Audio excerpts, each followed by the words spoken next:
the opposite of foolish. He was very sober. And he didn't run up debts, he didn't do unpractical things, he didn't take drugs, he went to church on Sunday. You know, he was an unusual person.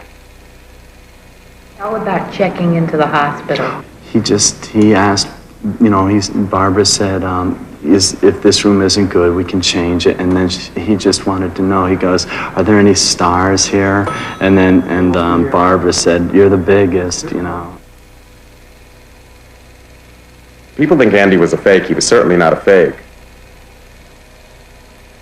But I think he was hiding his emotions a lot. I think life was a struggle for Andy. What happened when you got up to his room? Well, immediately we turned on the television and he stopped the controller at a program called Divorce Court, and he was rooting for the guy that actually lost the case to his wife. The term subversive is a very attractive one, but that didn't enter Warhol's mind. He was hardly subversive on any level. He was a participant, if anything, you know. He made those things because that's the way he felt he should make them. Did you have to go book shopping for Andy to buy books for him before he went in the hospital? Yeah, I bought what books? Kitty Kelly's My Way, The Dream Girls about the Supremes, and TV Guide and some other things like that. Andy was happy in certain ways, but in general, I don't know if he was actually happy. His mother passed away in 1972. I think that had an effect on him because he was really closest to his mother. Did Andy say a lot of times that he didn't think he was going to make it? It was really strange because he was just in these pajamas and he just didn't look like Andy, and he complained about being a little bit cold, so I put his black leather jacket around and then he just laid there and was really quiet. In a thing-oriented world, Andy was a kind of god, wasn't he? I mean, America is a thing-oriented culture. It's a culture of objects, things. We bow down before that god every day. And Andy produced the artifacts. Andy was a deeply religious painter in that sense.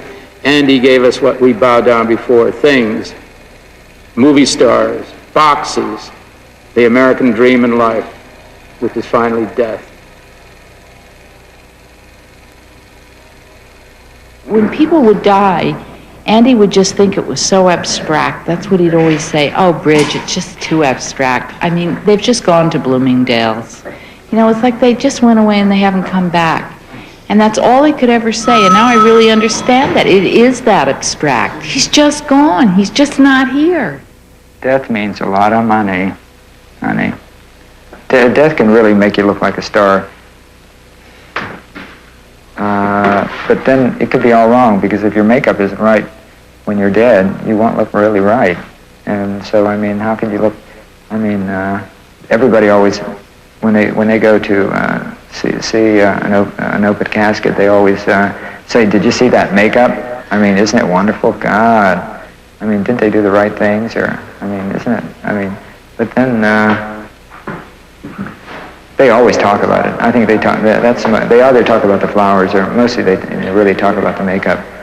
And and then if you're a star, they usually have you at Campbell's, and they have a few days to look you over. I waited in line for I think the Judy Garland. Oh, let's not talk about that.